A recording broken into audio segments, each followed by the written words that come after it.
को आज का सत्संग बहुत ही लाभकारी है। सभी गुरुमुख ध्यान पूर्वक सुने और लाभ उठाएं। गुरुमुखों, यह कुदरती बात है कि जहाँ जिन विचारों के मनुष्य रहते हैं वहाँ का वैसा ही प्रभाव होता है, क्योंकि मनुष्य की बोलचाल, ख्याल, विचार और भाव स्वभाव ये सब अपना असर आकाश में छोड़ते रहते हैं और आकाश इन सब के प्रभावों को अपने अंदर समेटता रहता है। जहाँ सज्जन पुरुष निवास करते हैं वहाँ का वायुमंडल अच्छे प्रभावों से भरा रहता है और जहाँ दुर्जन लोग रहते हैं वहाँ का आकाश मंडल बुरे प्रभावों से भरा रहता है। और जो लोग वहाँ जाते हैं तो जाने न जाने वहाँ का प्रभाव उन पर पड़ने लगता है और वे विचार उनके अंदर समाने लगते हैं और इस स्थान पर पहुँचने से मन पर कुछ ख्याल किस्म का असर पड़ता है। आपने सुना होगा कि जब श्री रामचंद्र जी महाराज जी ने रणभूमि के अंदर अपने आप को नागपाश में बंधवा लिया था तो नारद जी के भेजने पर गरुण जी ने आकर उन्हें छुड़वाया। तो इस कौतुक को देखकर गरुण जी के मन में भ्रम हो गया कि ये कैसे भगवान है जिनको एक राक्षस ने भी कैद कर लिया है। यदि भगवान होते तो एक छोटे से राक्षस के बंधन में आते? नहीं आते।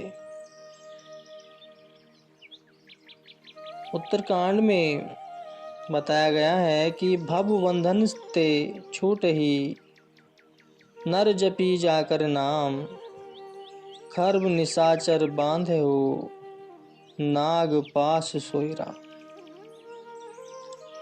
जिसका नाम लेने से उचित जीव के बंधनों से छूट जाए और वह आप एक छोटे से राक्षस के बंधन में आए, यह कभी नहीं होना चाहिए। यह भ्रम था जिसने गरुड़ जी को एकदम व्याकुल कर दिया। मोह बंधन का पड़ जाना तो सहज होता है, परंतु उसका काटना अति कठिन काम है। भ्रम पड़ तो तुरंत जाता है, परंतु उसको दूर करने में बहुत समय लगता है और वह सत्संग के बिना दूर कभी होता ही नहीं। दुखित होकर बेचारा नारद जी के पास पहुंचा।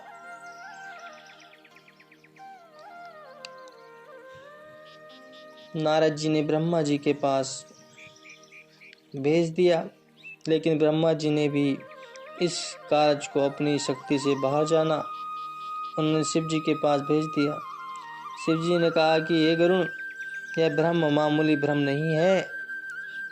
इष्ट देव के से टूटी हुई श्रद्धा और विश्वास का फिर जोड़ना साधारण काम नहीं होता।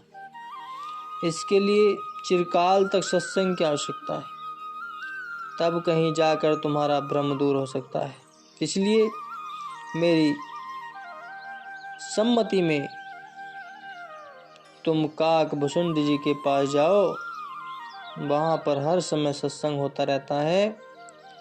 वहाँ पर जाने से यह भ्रम आप से आप निवृत्त दूर हो जाएगा। फिर कहीं आने जाने की आवश्यकता नहीं रहेगी। वहाँ से आज्ञा पाकर गरुड़ जी ने सुमेरु पर्वत का मार्ग पकड़ा और भुसुंडी जी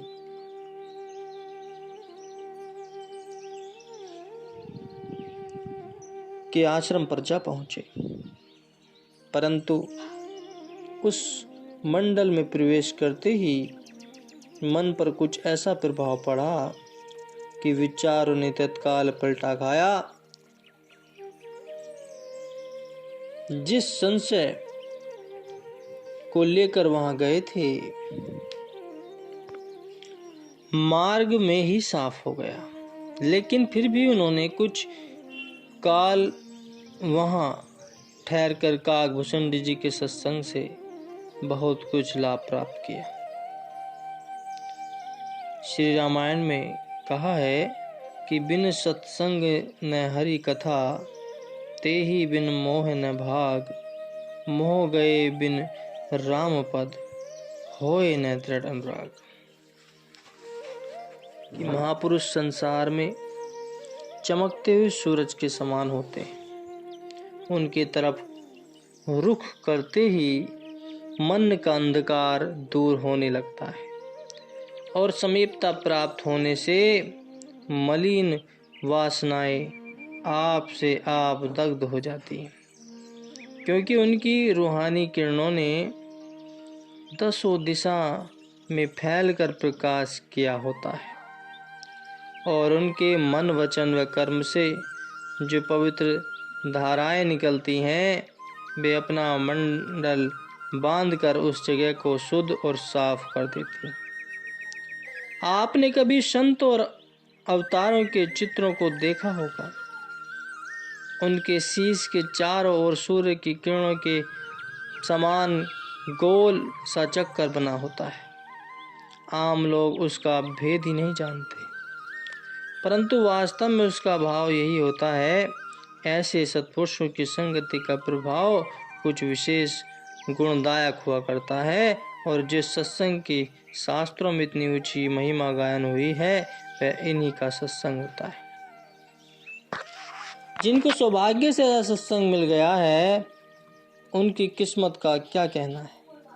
संसार में आना ही ऐसे लोगों का सफल है जिनको ऐसे महापुरुषों की संगति और समीपता प्राप्त हुई। अब प्रश्न उठता है, उन महापुरुषों की संगत से और क्या क्या लाभ होते हैं। तो उत्तर यह है गुरुमुखो, उन सत्पुरुषों की संगति के लाभ का कोई कहाँ तक वर्णन करे। पहला लाभ तो उनकी संगति का यह होता है कि जीव मायावी क्लेशों और काम, क्रोध, लोभ, मोह, अहंकार आदि शत्रुओं के भय से सुरक्षित रहता है। कहते हैं राजा गोपीचंद जब साधु हो गया तो उसकी माता ने उसको बाहर भेजते समय यह शिक्षा दी थी कि बेटा किले के अंदर रहना, परंतु यह बात गोपीचंद की समझ में नहीं आई। पूछने लगा, माता वन में किले कहाँ हैं? वह बोली, बेटा किला सतगुरु का सत्संग है। यदि तू सतगुरु के सत्संग में रहेगा तो काम, क्रोध आदि शत्रुओं से बचा रहेगा। यह भी आपने सुना होगा, कहा जाता है कि सत्संग में यमदूत नहीं प्रवेश कर सकते क्योंकि उनको धर्मराज की आज्ञा नहीं, इसलिए वे उससे 4 कोस दूर रहा करते हैं। इस कारण से सत्संग में रहने वाले जीव धर्मराज के भय से भी निवृत्त हो जाते हैं। दूसरा लाभ महापुरुषों की संगति का यह होता है कि जब वे आँख से देखते हैं, जबान से वचन करते हैं या हाथ से इशारा करते हैं, तो देखने, बोलने और इशारा आदि करने से जो पवित्र किरणें उनके शरीर से फूटती हैं, वे निकट रहने वालों के दिल तथा दिमाग में अपना असर डालती रहती। और चूंकि ऐसे पुरुष पूर्ण रूप से शुद्ध और पवित्र होते हैं, इसलिए उनकी संगति में रहने वालों को भी उनकी पवित्रता का भाग मिलता रहता है और वे बिना जाने हुए आप से आप पवित्र बन जाते हैं। तीसरा लाभ सत्पुरुषों की संगति का यह होता है कि वे आत्मा के ऊंचे घाट पर बैठकर वचन करते हैं, इसलिए उन ऊंचे वचनों के प्रभाव से मन में ऊंचे चढ़ने की उमंगें उठने लगती और इस तरह कुछ काल बराबर सत्संग करने से सुरती पवित्र होकर ऊंची बनती जाती है। चौथा लाभ यह होता है कि वह आप निर्बंध और मुक्त होते हैं, इसलिए उनके सत्संगियों के हृदय में भी मुक्ति का प्यार उत्पन्न हो जाता है। इसी प्रकार और भी अनंत लाभ हैं जो खासकर अंदर से संबंध रखते हैं, प्रत्यक्ष में उनका वर्णन नहीं किया जाता। तात्पर्य है कि संत सद्गुरु के सत्संग में इतना लाभ है कि जीवा उसे वर्णन नहीं कर सकती। मनुष्य की संपूर्ण इच्छाएं और कामनाएं पूर्ण हो जाती हैं। गुरुमुखो, अब यह प्रश्न उठता है कि यह जो कुछ भी आपने कहा सब सत्य है, परंतु यहाँ एक बात और भी देखने में आती है कि प्राय मनुष्य चिरकाल तक सत्संग में ही रहते हैं मगर उनकी अवस्था में कुछ भी परिवर्तन नहीं होता। क्या कारण है? तो इसका उत्तर यह है गुरुमुखो, इसका कारण यह है जैसे कि संसार में सब लोग एक भांति के नहीं होते, एक जैसे नहीं होते, इसी प्रकार सत्संगी भी सब एक विचार के नहीं हुआ करते। सबके मन में शुद्ध परमार्थ की भावना नहीं होती। उनमें कई सहकामी भी होते हैं जिनको यदि धन पुत्र आदि की नहीं तो कम से कम यह इच्छा तो अवश्य होती है कि लोग उन्हें अच्छा कहें और सत्संग में उनका आदर भाव हो। वह प्राय इसी ख्याल को लेकर सेवा भी करते हैं और कई उनमें से ऐसे भी होते हैं जिनको अपनी सेवा का अहंकार होता है और कई किसी खास कामना को लेकर सत्संग में आते हैं।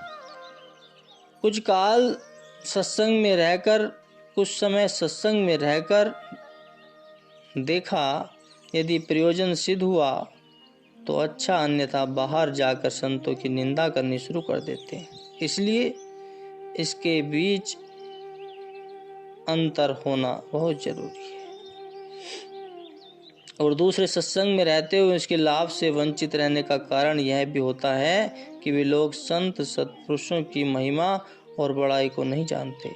किसी न किसी कारण द्वारा सत्संग में आ तो जाते हैं परंतु उनमें यह संस्कार नहीं होता कि उनकी महिमा को समझ सके, इसलिए वे वहाँ रहते हुए भी प्राय लापरवाही से समय व्यतीत करते हैं। गुरु के वचन की कदर उनके मन में बहुत कम होती है। आपने देखा होगा कि कई लोग सत्संग में बैठे हुए भी परस्पर बातें करते रहते हैं। ऐसे पुरुषों की बुद्धि पर पर्दा पड़ा होता है। बल्कि प्राय ऐसा भी देखा जाता है कि सत्संग में बैठे बैठे उनको नींद सताने लगती है और वे सो भी जाते हैं। इस कारण से ऐसे मनुष्य संत सद्गुरु के लाभ से वंचित रहा करते हैं। लाभ तब होता है कि जब महापुरुष वचन फरमाने लगें, उस वक्त मन की समस्त वृत्तियां एकाग्र होकर उनको सुनने में लग जाएं, यहाँ तक कि उन पवित्र बंधनों को सुनते सुनते अपने शरीर तक का ख्याल भी भूल जाएं, क्योंकि संसार में सत्पुरुषों का सत्संग प्राप्त होना अत्यंत ही दुर्लभ है। तो जिनको उनके वचनों की कदर ही नहीं है, वह चाहे लाख सत्संग में बैठे रहें, हालात बहुत कम बदलने में आएंगे, परंतु फिर भी महापुरुषों के वचन का सत्संग का बड़ा प्रताप है। बाहर की संगति से वे 1000 दर्जे उत्तम है, क्योंकि सत्संग में पड़े रहने से एक न एक दिन मन को चोट लग ही जाती है और मनुष्य एक दिन असलियत को समझने का अधिकारी बन जाता है। बोलो जयकारा, बोल मेरे श्री गुरु महाराज जी की जय।